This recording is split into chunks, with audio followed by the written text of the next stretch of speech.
It takes a second.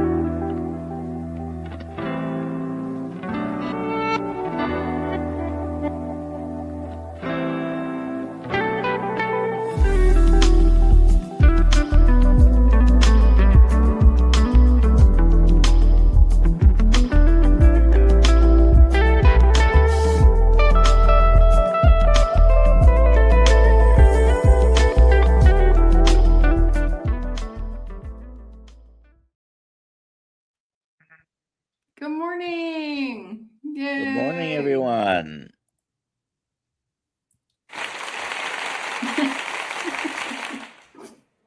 Dr. Nelson, I love the little clap.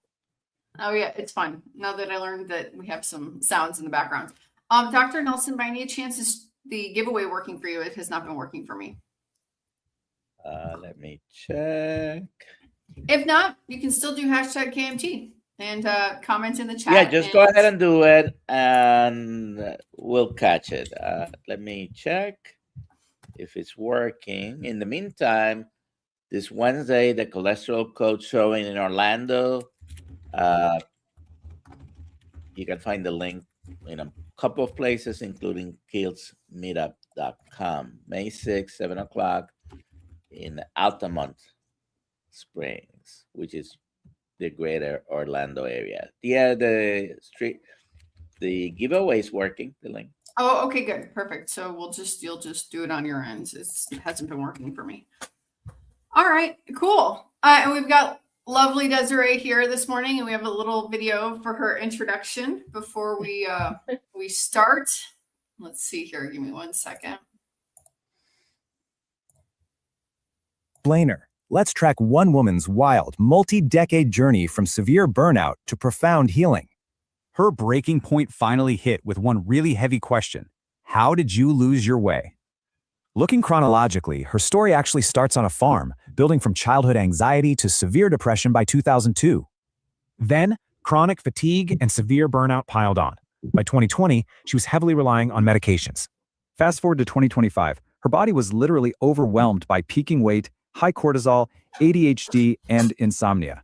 These compounding health failures were absolutely heartbreaking, directly blocking her ultimate goal of motherhood with unexplained infertility. So she transitioned to the BBIS carnivore diet. New to this, just prioritize whole proteins and fats. Embracing this lifestyle was a total game changer, letting her drastically cut back on heavy daily psychiatric meds. The wins were massive. Her brain fog totally lifted, headaches vanished, and she quickly dropped the weight. By fixing those root causes and restoring internal balance, she finally cleared the path to building her family. So, what becomes possible for you when you stop masking symptoms and finally prioritize your own healing? Your path back to self is waiting. This explainer was created by Kiltz Health Productions. Oh, where's Desserae? Here she is. Very good. Very good. You guys are so talented. Oh, thank you. You provided the story. It's a couple of clicks after that. Dr. Nelson, you're muted. You're muted again. Okay. Yeah. Didn't want to have Sandu in the video. Yeah. Put your questions in the chat, please. Click in front of it so we can catch it. Remember the cholesterol code on Wednesday. If you know anyone near Orlando, please go. We're going to have a good time. And let's have, do you have any other announcements, Alia? Just that we have graduation tonight at 5:30 in the Kiltz Mighty Tribe. That was for April, but we postponed it 1 week. So if you are a graduate, come, or if you're a member of the Mighty Tribe, just come. Desserae is on the list, actually. Desserae is graduating tonight. Hopefully I would have made it home by then. I hope so. I think Dr. Kiltz said he will for sure be there. All right. Maybe we should hear Desserae. How did you find us? You came here in a different way than most people, actually, that end up on this live stream. So go ahead and introduce yourself, because there might be people watching that don't know you or your story, and just Yeah, tell us your story of healing and why you're here. I can do that. So, my name is Desiree, as you all know, and I live here in Lincoln, Nebraska. So I'm kind of in the heartland, and I've lived here my whole life. My husband and I have three pets, two cats and a dog, and we are trying to grow our family, but it's been kind of unexpected. You know, you just assume, I guess, that when you're during your fertile years that you just try and then you get pregnant and it's like no big deal. But that's not necessarily always the case. And my husband and I have been together for like 10 years now. And I kind of thought it seemed a little strange that we haven't just naturally gotten pregnant because we weren't really being super careful. It was just kind of like, oh, if it was meant to be, then it was meant to be. Now, granted, we weren't married, obviously the first part of our relationship. We got married 2 years ago on Leap Day in Puerto Rico, by the way. Dr. Nelson, are you familiar with Guanica and the Copa Marina? I am familiar with every little town in Puerto Rico. There's Yes. 78 of them. Yeah, so so on Leap Day we got married in Puerto Rico, and right before we got married, that's when so it would have been like 2 years ago, we made the decision that we do want to have children. Like we really want to make a bigger effort in building our family. So so before we got married, I started working on trying to lose a little bit of weight. It was successful. I mean, I lost a few pounds.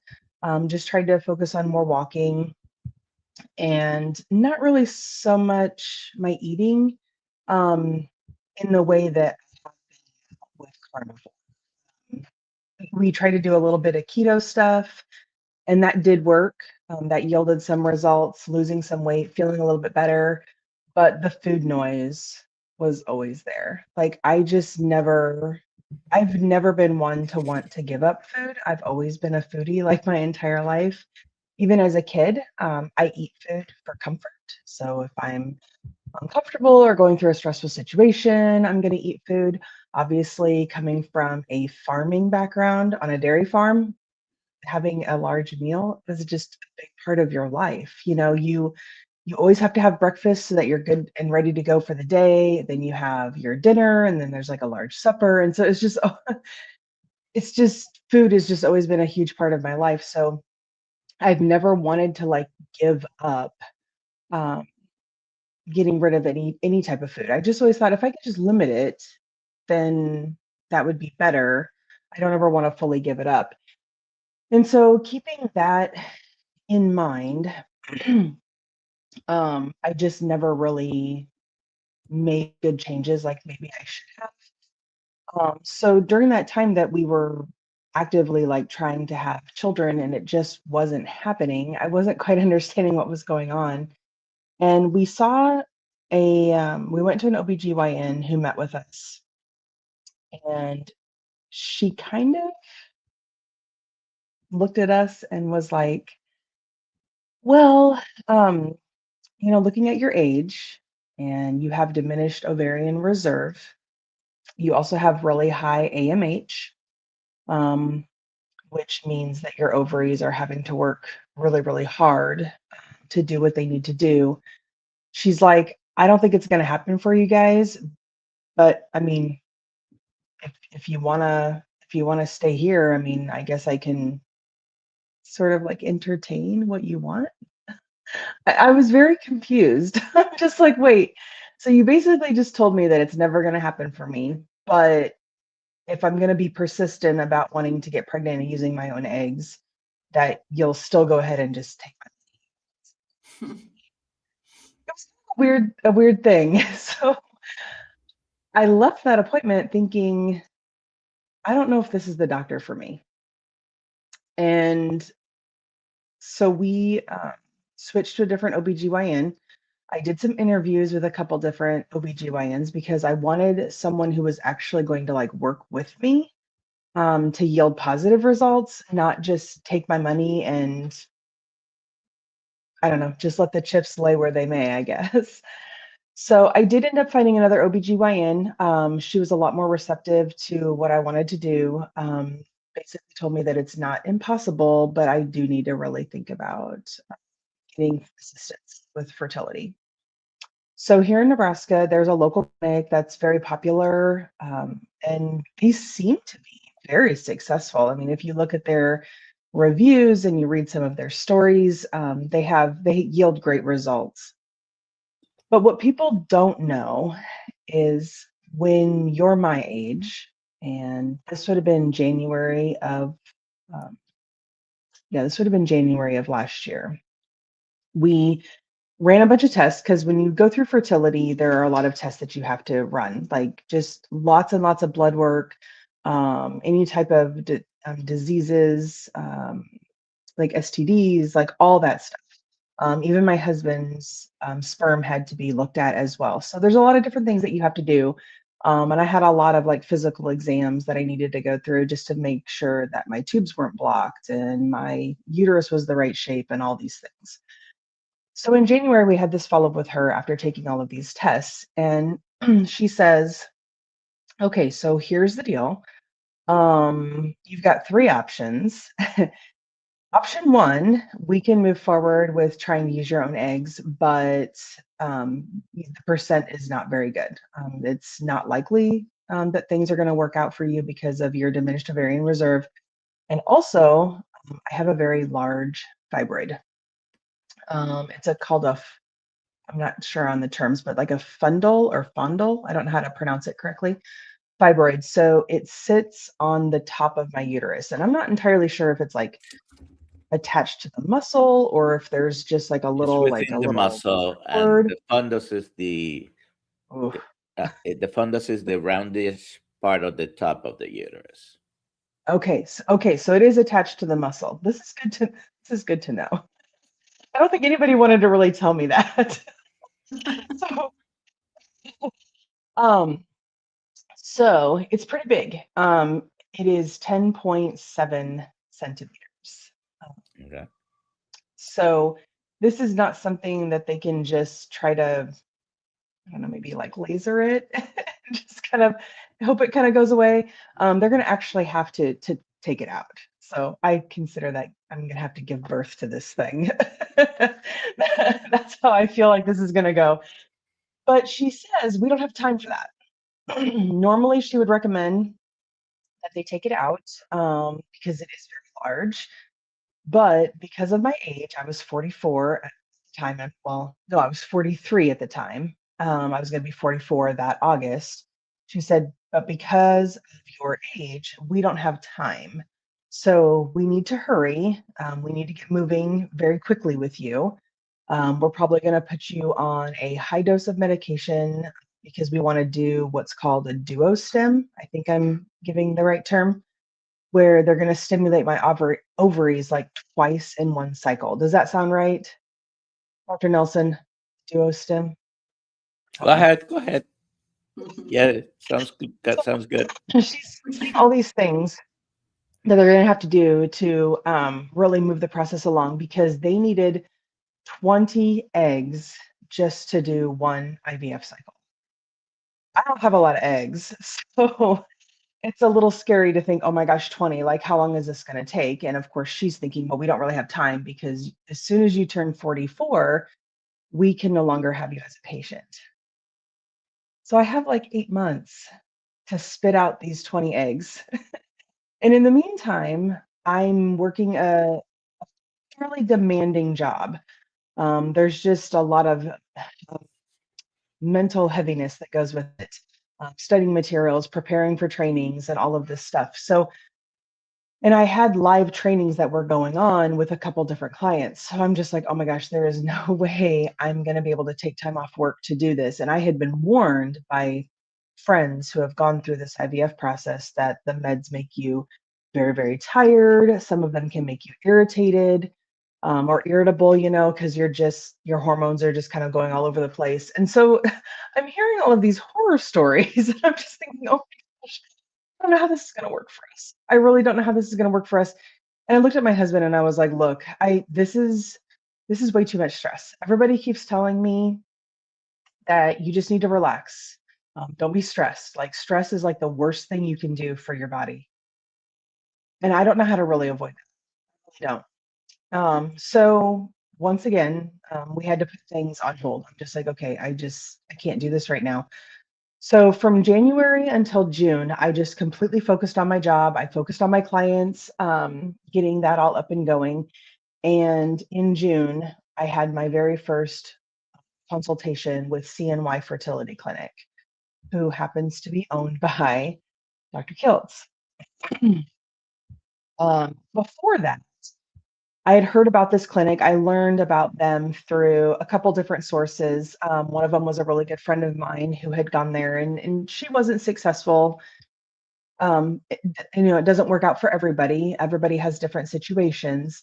But my acupuncturist, local lady who does my fertility acupuncture, who I've been seeing for like 2 years now, he was like, girl, you got to give CNY a try. You really do. It's not just the pricing. It's also the way they treat their patients. They don't look at you as your age or your weight. They look at your situation and then they cater a protocol to what you need. So I knew about them, wasn't pursuing that option just yet. And so instead, what I was doing is I was following their Facebook pages. So there's a CNY Facebook group that I've been following. There were a couple other pages that I had been following. So I've already been getting familiar with some of the nomenclature of like fertility, all these different terms, these acronyms that they use. I'm trying to get myself kind of exposed to a lot of that. And I'm following these Facebook pages. And the reviews are kind of torn, depending on your situation. If you're not successful, it seems like you're not happy. If you are successful, then you are happy. That's kind of the gist of what I got of it.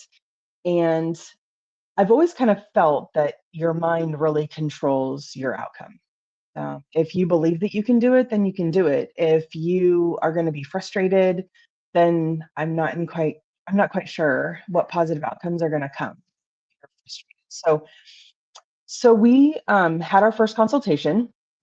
Things went very, very well. Of course, I asked them, I said, look, I'm like 250 pounds. And they're like, we don't care.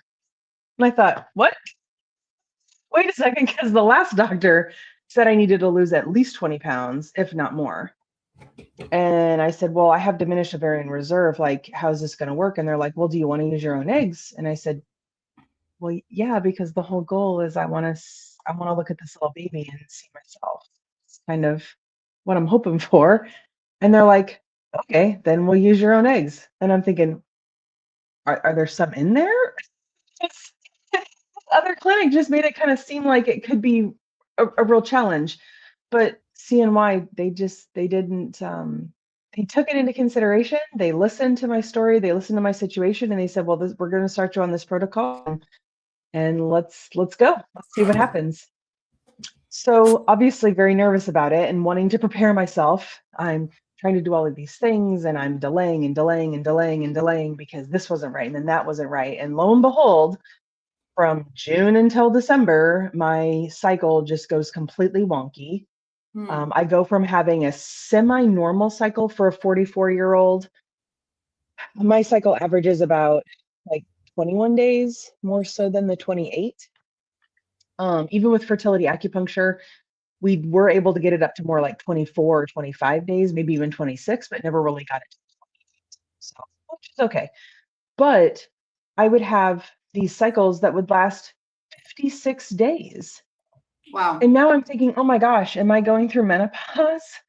Like what is happening to me? And you're supposed to call CNY on your first cycle day. Well, I don't know what's going on now. So I had like 6 cycles that were just like really, really high, then really, really low, then really, really high, and then really, really low. So it was like 56 days to 17 days, 48 days to 19 days.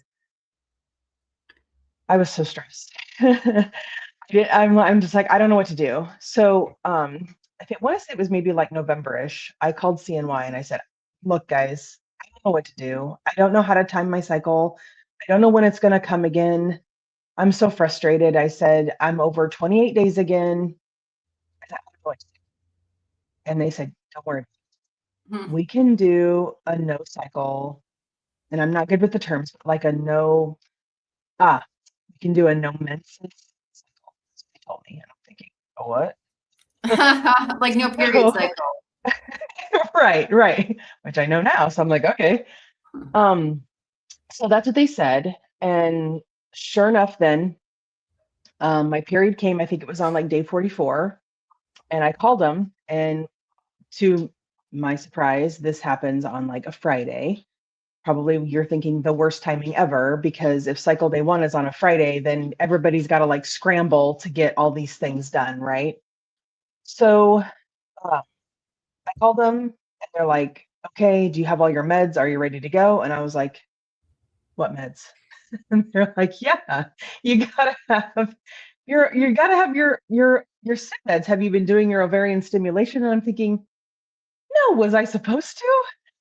Oh my gosh. So our very first cycle, I didn't even follow the rules like I was supposed to. And I think it's just I just had so much going on with the job and all of the things, and then my cycle, and then I'm trying to keep this all straight. And so I just kind of felt like I totally messed it all up.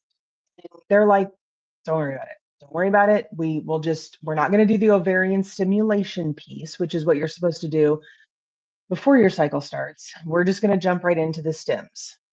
Okay, fine. So they had to overnight my meds, which apparently they do all of the time, but I felt kind of bad about it. Overnight my meds so that everything could be there and be ready to go. Pause my cycle for a couple of days because, of course, this was on a Friday, so I had to get the meds, and it was a whole thing. So December 17th, we got the call to go to CNY to do the egg retrieval. So we drove in our little car, 8 hours to Colorado Springs, and we get to the clinic and we go to do the procedure. And I don't really know how I'm feeling about it this time.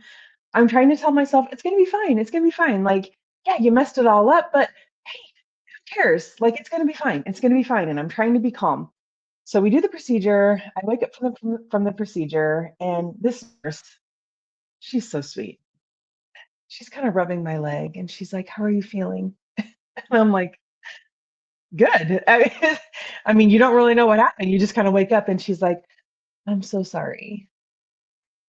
And I'm looking at her, and she's like, I'm really sorry." She goes, "There were." Hmm. I go, "What?" She's like, "Yeah, the doctor wasn't able to retrieve any eggs. There was nothing in your follicles. There was just fluid." Oh, wow. I'm thinking, okay, how does that, how, like, I don't understand. And so I told her, I'm like, well, did you tell my husband? And she's like, no. And I'm thinking, so I have to tell him? Why do I have to tell him? Like, I don't want to tell him. I messed this whole thing up. So I come out of the room and I look at my husband, and he's like, how did it go? And immediately I just start crying. I'm just, oh my God, I don't want to have to tell him. So I'm just like, there were no eggs. And he was just confused as I was. And I'm thinking, I don't know, maybe this isn't for us. Maybe this isn't for us. It's just too much. And we're driving back to the hotel, and he's like, look, dear, I think you need to quit. I think you need to quit. We'll be fine. We'll be fine. We're going to be fine. Like, financially, we're going to be fine. We need to build a family, so we need to prioritize. And he's like, what do you think? And I said, I think you're probably right. I think you're probably right. This has just been a lot. Going through infertility, it can be a lot. And I'm not encouraging anybody to quit their job. I'm just sharing my story. So please don't take that the wrong way. But we happen to be in a situation where I can do that. So that very next Monday, which was right before Christmas, I gave my 2-week notice. So I did the right thing. I gave my 2-week notice, and I hit it hard following Dr. Kiltz, because there was just something that he had said during one of his live streams. It was on a Sunday. I don't remember exactly which Sunday it was, but I was listening to him, and he made the comment. He goes, for those of you that don't really know a lot about me and my story, he said it all kind of started with The Secret from Rhonda Byrne. I about dropped the phone. No one in my life, no one in my circle has ever talked about that, like ever, ever. And this is a tool that I used years ago. I was in a relationship that wasn't very healthy for me. And I just needed a way out. I needed a way out. And I just happened to come across The Secret by Rhonda Byrne. It was during one of my classes I was taking for my associate's degree in counseling. It was like counseling theories and techniques. I had taken this class and they played this video, and it hit me so hard. It's just like, oh my gosh, this is my freedom right here. It's in my mind. I just have to believe it. And in 6 months of believing that I could survive that situation, I got my freedom back. I walked away from that relationship and I got my life back. I got back who I was, who I'm meant to be. And I followed those teachings for a long time. And I think so much time passes by that you think you got it figured out. You think you're good. And then you just kind of like, I don't want to say lose your way, but in a way for me, that's how I don't know how else to explain it. I think I just kind of lost my way again. I think I became overly confident that everything was good and I didn't have to focus so hard on everything that I wanted because I had gotten everything that I wanted. And so that kind of slipped away. And so to hear Dr. Kiltz say that, I was like, oh my gosh, this is crazy. And so I did. I just started following him. I started watching the morning live streams in Nebraska, that's 5 a.m. I quickly realized 5 a.m. is not for this farm girl. So except for today. So I kind of watch them later in the day, but I watch the Sunday live streams as well. If I can jump in, if I can be there live, great. If I can't, I just watch them later. And I join the community. After joining the community, the KMT tribe, for everybody that maybe doesn't know what I'm talking about, the Kiltz Mighty tribe, I got on the Mighty app, I joined, started following. Alia is very persistent with her little messages like, oh, do you need coaching help? Click here. So she suckered me in and I clicked on it. And I scheduled an appointment and I talked with one of our coaches, Amy Davis, and she was the perfect match for me. I don't know how I got so lucky. I really don't. Amy doesn't focus too much on like the fertility aspect of it with what I was needing because she doesn't have children. So she's never really gone through that before. But she did remind me about like what the baby's diet can do for you and what exercise can do for you and what mindset can do for you. And she was so encouraging. Oh my gosh, she was so encouraging. And she was like, hey, you need to take this class. Even if you don't want to be like a coach, you need to take this class. There's so much information. The information that Dr. Kiltz has put into that is you're not going to get this anywhere else. She's like, you really need to do it. I really think it would benefit you a lot. So once again, Alia, her persuasiveness, we're going to raise the price. We're going to raise the price. I'm like, I get it. We were supposed to. So on February 28th at like 11:56 p.m., I was still awake and I'm like, oh my God, I didn't sign up for the class. And so I signed up for the class, snuck in at the last second at that discounted price, which is still the discounted price. So for those of you that are interested, I encourage that you take the class. I snuck in and I took the class and I'm completely blown away. And what I've gained from really all of this is the community, the support, the education, the community. And I have fallen off the wagon, which a friend of mine, Rick, says, is there even a wagon? Why even get on the wagon? But I've fallen off the wagon a couple of times because, again, I just kind of feel like, oh, I got it, so I'm good. But the baby's diet really did change my life. This community has completely changed my life. And I don't know if everybody can see this. I'm going to try. No. What is Does that? Is that everybody, an egg? Is that does an egg? everybody see that? I don't know. Image one. It says image one and it's gray and then Image there's a one. circle. Yeah. Yeah. That's my embryo. Oh, yay. On March 20th, we did a second IVF cycle. We got one egg. That's it. I'm just like, oh boy, this is not good odds. But I got one egg, and we had to wait like 2 or 3 days to let it stand, and then they were going to fertilize it. And then, oh no, I think they fertilized it the same day. Then we had to wait a couple of days for it to like divide and do its thing. And then we got the call on a Saturday morning that our egg was mature. I'm looking at my husband, I'm like, oh my God, it's mature. And then they said the next words, fertilized. And we're just like, oh my gosh. And it fertilized. And then they confirmed that it was developing very, very well. Pretty much ahead of schedule. So Great. for a day 3 embryo, it was already moving into the marula. So you couldn't get a count of like, oh, there's 8 cells or 6 cells or whatever. It was a compacted marula. And so it was developing very, very quickly. But here was the deal. Dr. Kiltz, in one of these live streams, him and I were visiting about my fibroid. And he asked me to text him. And I thought, yeah, right. The founder and owner of CNY wants me to text him. Sure. Okay, I'll text you, and it'll go to some person behind the scenes that manages all of your marketing or whatever. It's probably going to go to Alia for all I know. But I'm like, okay, fine, whatever. So I texted him, and we get off of it was a Monday night, 4:30 session. Dr. Kiltz joins on Monday nights for all of you ladies out there that are wanting to get it, that are in this infertility journey with me. Get on there Monday night. It's free. But he wanted me to text him, so I did.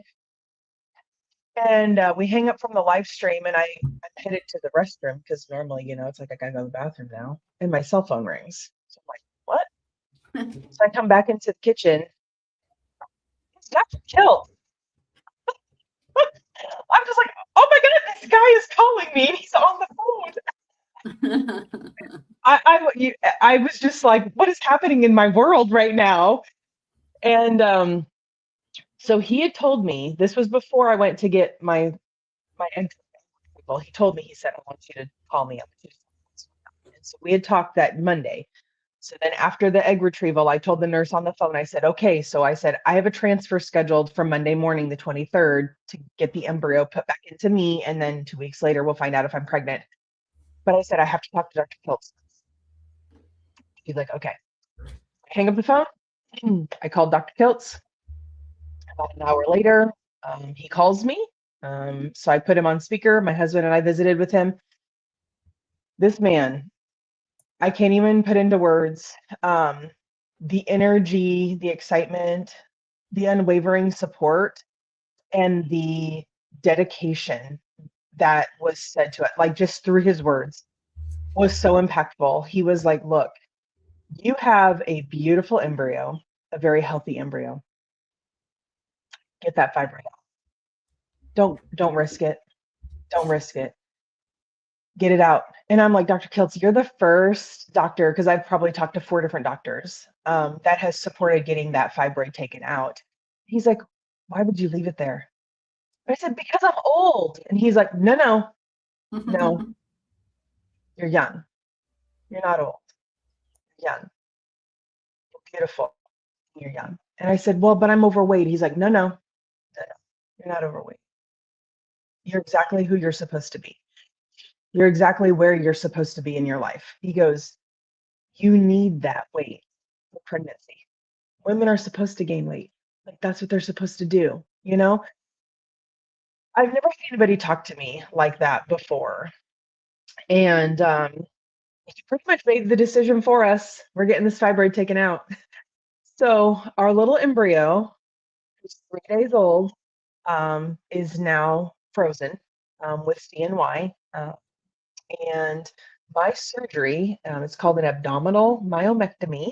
For anybody that wants to look that up, have fun, is scheduled for May 19th. So just here in a couple of weeks, I'm going to have my surgery. And Dr. Kiltz, it really is mind over matter. And I'm not worried about it at all. I've heard that it's not going to be fun. I've heard that it's going to be pretty painful for a couple of weeks. I don't care. I don't care. I don't care. I have one embryo. If this is the only chance I have to have children, and this is the only chance I have to have a baby in my arms and to be able to look at that baby and be like, oh my God, she looks like me. Or he looks like my husband, like to feel that, why would I risk that? So anyway, so I'm going to birth this 10 centimeter fibroid via C-section. And hopefully in December, I've done the math. Sorry, this is such a, oh my gosh, I'm going to be a mom. You are. I'm going to be a mom. And then in December, hopefully my uterus will be healed and ready to go. There's a good chance that they're going to have to cut into the muscle. And I think DoctorNelson kind of confirmed that. My OBGYN really kind of led that that's what was probably going to happen. So because they're going to have to cut into my muscle, there is some caution there about having a vaginal birth. And so that I will most likely need to do a C-section. And I'm okay with that. I really am, whatever's safe. I want me to be safe. I want my baby to be safe. So tentatively, the transfer could happen sometime in December, and we'll do that in the Colorado Springs clinic. And then if I've done my math right, September 9th would potentially be my due date. So that'll be of 2027. So that's my story. There's a lot more to it, but I'm kind of focusing just on the fertility piece of it for those of you that are listening. So. Awesome. Thank you. Someone's asking what the least invasive procedure to move the thyroid. The thyroid? Probably meant the fibroid. Okay. I don't know. Well, Dr. Nelson, do you know? Or Desserae, do you know? I know that there are some laser options. I've watched a few videos and stuff like that, I don't think they call it like a laser ablation or whatever. So, and I don't know what that means. I don't know if they just kind of cut off the blood supply and then your body just kind of absorbs that tumor. I'm not entirely sure. But in my particular case, they're going to do what's called a bikini cut incision, and they'll just open me up. They'll pull it out, cut it off. They're going to take a picture of it. So I'll have a picture of this thing that I'm birthing. And then they're going to put my uterus back in.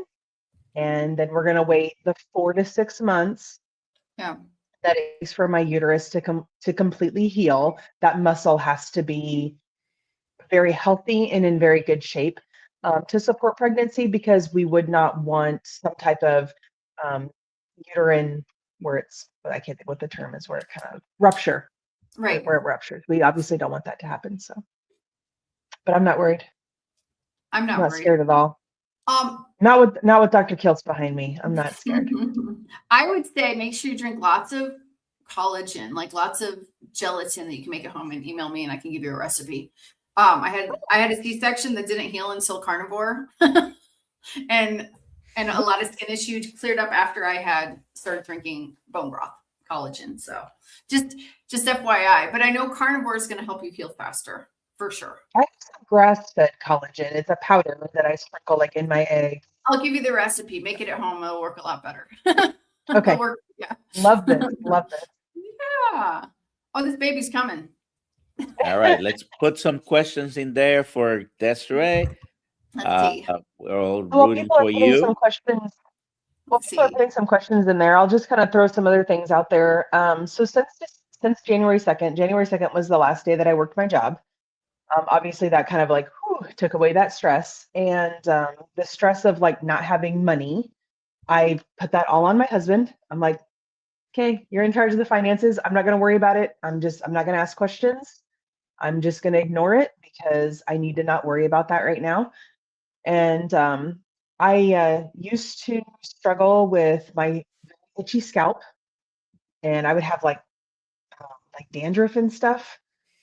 I was like, what is wrong with my scalp all of the time? Switching to carnivore, I don't have that problem anymore. I had a medicated shampoo that I used to try to help with it. I don't have that issue anymore. So that's been really helpful.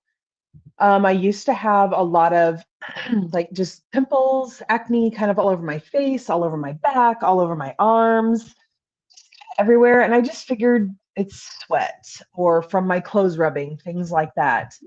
No, 90 days of carnivore, and that has all cleared up. That has all cleared up. So this morning I look pretty red in my face. First of all, it's the lighting, but I also took a shower right before I came on. So I'm just like, I'm still kind of hot from that. I put on a sweatshirt because I thought it was going to be chilly, but a little warmer than I expected. But anyway, it's fine. I'm not going to pass out.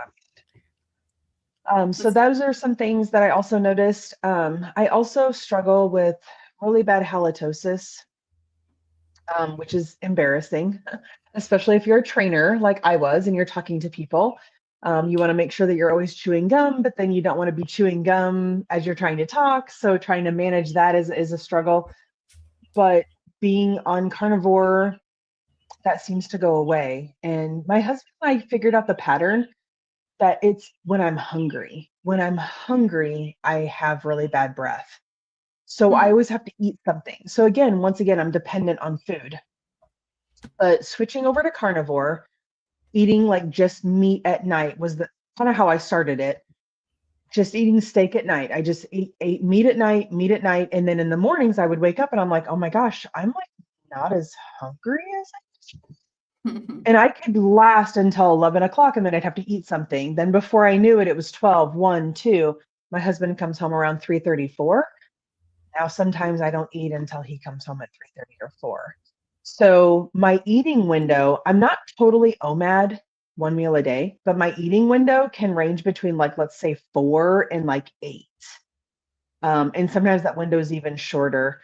But eating one meal a day or just during that little window of time, I don't have the halitosis. I don't have the bad breath like I did before. So that's interesting because I thought I had bad breath because I was hungry, but that's not the case. It's kind of interesting. So just little things like that are starting to pop up, that are starting to happen. And of course, I've lost weight. I've put 7 pounds back on because, of course, I'm like, oh, I got my embryo. I'm good now. And it takes like a day to gain the weight back. And the symptoms. So I've had to try to rein it back in a little bit, get back on track. So I think the scale this morning said 230.5. That's still 25 pounds down from my heaviest. Awesome. At 255. But before my egg retrieval, I was at 223.5. So. Hey. Here we have a picture of the uterus, and the fundus. The fundus of the uterus is the top roundish, the dome, of the uterus, and that's a depiction of a fibroid in there. Fibroids, they come from the muscle. So they're always within the muscle. Interesting. Okay. Yep. And I'm kind of wondering, because my fibroid is so large, 10.7 centimeters. What is that? Like a small, like an orange or a small grapefruit or something? I wouldn't be surprised. It looks almost exactly like this picture. Yeah. Mm-hmm. It's kind of wondered. 4 inches. 4 inches. Yeah. When I did the math. Even though my tubes are not blocked, when they did was it a saline histogram or something where they ran like this fluid through? The histogram, they said, they're like, okay, this is taking a long time to get this fluid through. Just keep hanging out with us. And I'm thinking, okay, it wasn't the most comfortable procedure, but hey, I mean, I was hanging out with them. Yeah. Finally, it went through, and they're like, okay, no blockages, we're good. I'm wondering. Sorry. I'm wondering if that fibroid is maybe kind of crushing my. Mhm. So the few eggs that I do have, and according to my fertility acupuncturist, this lovely lady, according to her, I'm ovulating because I've been watching my BBT, my basal body Oh. temperature. I've been tracking that. So she's like, "You're ovulating. So if I'm ovulating, then why am I not getting pregnant?" Hi, Dr. Kiltz. Hello, hello. Thinking Frank, that's my fibroid. I gave him a name. I think Frank is crushing maybe my tubes. And so that fertilization is not able to happen. It's just my guess. I don't know. But Frank is getting evicted on May 19th. So You want to describe this, Dr. Kiltz? Mm. Well, Frank is the fibroid leiomyoma. Is that correct? Yes. Desiree? Yeah. And body of the uterus grows these tumors, which are pathologic and not normal. And you can see the ovaries right and left, the tubes right and left, and the central portion is the body of the uterus. Below is the vagina. The cervix enters into the uterine cavity. But these fibroids, I believe, are secondary to plants, which are the goitrogenic material that causes thyroid tumors and cysts and growth. And by simply removing plants, we significantly eliminate fibroids from happening. And in many cases, they simply disappear. And I've seen people even with fasting, but depends on the size and the numbers and things like that. But these are some interesting ideas. I don't know how much. I apologize. I'm late. Obviously, I'm here at the Atlanta airport, about to get on the Delta to Sarasota. I've just been on Meat Stock, and Dr. Nelson's been there. Amazing, largest carnivore meeting in the world, I think, thus far. The next Wow. one in Nashville is going to be even larger, and so I highly recommend everyone get their tickets. And it's really yep. Plants cause all tumors, Papa. that's amazing. I'm glad to hear that Meat Stock was a huge success. Oh, yeah. Scott Everson put it together along with all the volunteers in the meat stock community, the carnivore community, the keto community. We're all there, healthy and wellness, to help improve all of our health. And this is really radical, crazy stuff. Radical. Well, it's amazing and it's healing and it potentially creates babies. Yeah, well, I think Does. again, and at Hack Your Health, I'll be there. I'll be also in I think it's Kentucky or Tennessee for the Low carb for better health, I think, in September. yeah, I think so. But I'll also be in London for the UK event, in Australia and South Africa. But we're here, and we're just sending this message around the globe, and more people are realizing that the carnivore lifestyle is the most amazing lifestyle ever. And all the diseases we're suffering from are the same inflammatory plants. Even low fat lean meat is not good for us. And infertility, endometriosis, uterine fibroids, polycystic ovarian syndrome, or PCOS, which I call plant-caused ovarian sickness, is on the rise. And why? Well, because what's our primary diet? It's plants and protein, lean meat, low fat. And now we're making a game changer. Dr. Nelson, weren't you impressed by the number of people at the meeting? It was great. I believe it was close to 1,500 people just for the Healing Humanity screening. There were 900 people in there. It was great. Yeah, and the Healing Humanity movie is amazing, and we're supporting it. I'm one of the donators to the Executive mission. producer. And again, Alan, Carrie Mann, Adam Lacey, the whole family, the whole team's together. But we're doing it as a community. And that's the one thing about going to Meat Stock and Hack Your Health and all these events around the globe. It's a congregation that has spiritual energy of all of us coming together and sharing an idea that is kind of radical. I always kind of Christ and carnivore kind of go hand in hand. It doesn't matter what religion or non-religion you are. That's really the power. We were on a fast at our booth this time. We were just kind of pared down. We had our magazines there. DoctorNelson was manning the booth, and we're having a lot of great conversations with people and just sharing the message how amazing the simplicity of this is. And do you need to know the science? I just don't think you do. It's just the spirit of the mission. Eat your fatty meat. I love it. Do you guys have any questions for me? Did any come in? Go ahead, So, Alia. Silvana had a few. How many follicles did you have? Ooh, very, very good question. My highest follicle count was 4. How many eggs? How many eggs and sperm does it take to make an embryo? 1. How many embryos take to make a baby? 1. And do you think a lot of these numbers scare us to think, oh, it'll never happen?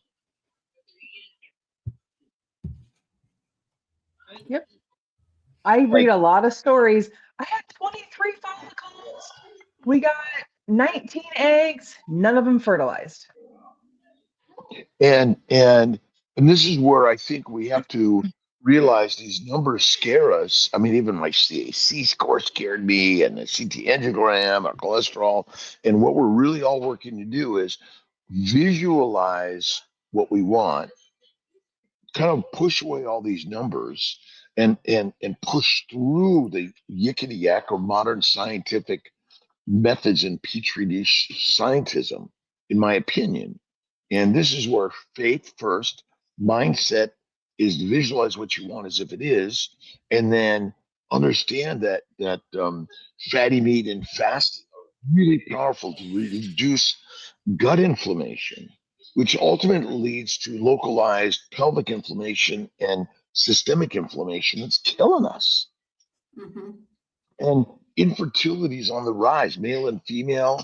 Miscarriages, fetal deaths, maternal deaths are on the rise, and we're talking about a mission, and thankfully, Ali and Dr. Nelson have helped make share the story and the game changer in all this. And Desserae, you're being a strong proponent of opposite ideas. I mean, how many generalist OBGYNs, fertility docs are sharing the message of, wow, changing your diet alone, which I think, again, lifestyle, are sharing this.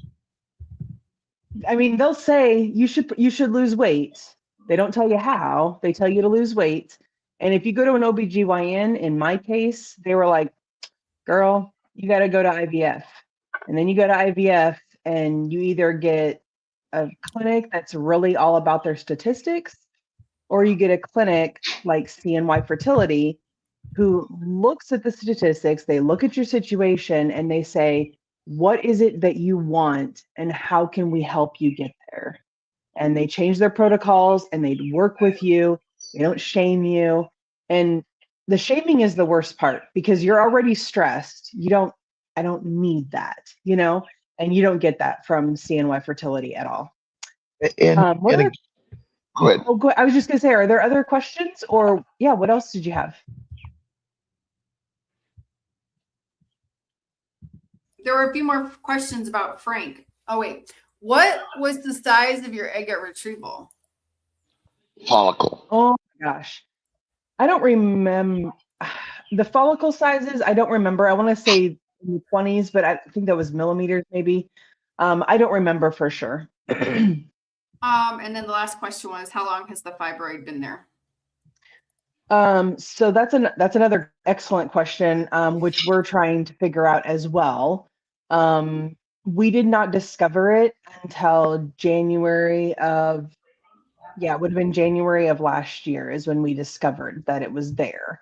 And it was 10.3 at that time. And the latest measurement we have on it is 10.7. But again, you know, with my body moving and things like that, maybe it hasn't grown, maybe it has grown. I don't really know. But I'm anticipating that it's been there for a while. I can't wear belts. I don't know if anybody can relate to that. I can't wear belts around my stomach. It's just way too uncomfortable. And it's been like that for years. I've known my husband for 12 years. It's been like that for more than 12 years. Also, oh, go ahead, Dr. Kiltz. You do the also. I'll wait. Also, I have, I'm probably over exaggerating this when I say an incontinence problem. I constantly have to pee. I can't even be outside playing with my dog in the yard without being like, oh, nuts. And then I got to run inside to go to the bathroom. It's constantly. So I'm assuming that fibroid has been there for a while, and it's pressing maybe on my bladder. But that symptom, the urinary symptom, has only been there for 3 or 4 years. So I acquired it during COVID. and you know, the little nidus of that small little nugget could be for many, many, many years. They're so common. My daughter had one, 6 centimeters, removed it, and then on carnivore gets pregnant naturally, which was quite amazing. But you know, they could be surgical removed, they could be ultrasound or frozen, so many different things to do, or carnivore and fasting help. And there are women who have babies with fibroids, so they don't all have to come out. But you know, I'm a surgeon. I've been years taking them out, but they don't always. Depends on the size and the location. They can disrupt the implantation environment. But I think it's a tumor. It's like endometriosis, essentially. That's it. Yes. Bless you. I just want to read these real quick before we end. Amanda says, Desiree, thank you. Thank you for sharing your amazing story. I'll be posting this on FB where hopefully my daughter will see it. And then Susie says, this is the best team to have on your side. We'll be praying for all your success. You're getting a baby September 2027. Thank you. That baby's coming. All right. We love everyone. And oh, by the way, people can go to Kiltz Cups to get a cup. And Ollie, we got to make sure that we get more of the cups in the system with Patrick, okay? And then Molecular Fertility, which also has organ meat supplements and the omega-3s, vitamin D and K, and also the ovarian bloom supplements, also on our CNY Fertility or Molecular Fertility website. And we think these things are really valuable, but a fatty meat, organ meats, fat is really helpful. And I do rare to raw, but Thomas. Congrats. Yeah. Awesome. Congrats, awesome. Thomas. Yeah. DoctorNelson. I think I'll be on Thomas's show in July, I think. Awesome. And we're encouraging everyone to, we'll be on your shows, you be on our shows. We're building the community. There's no hierarchy here. We're just all a congregation of alike minds and human beings sharing an idea that is kind of crazy, Desiree. Don't you think this carnivore stuff just doesn't make sense? At first, I was like, this guy is nuts. But man, as soon as you said you believed in The Secret from Rhonda Byrne, I was like, okay. I don't have any more reservations.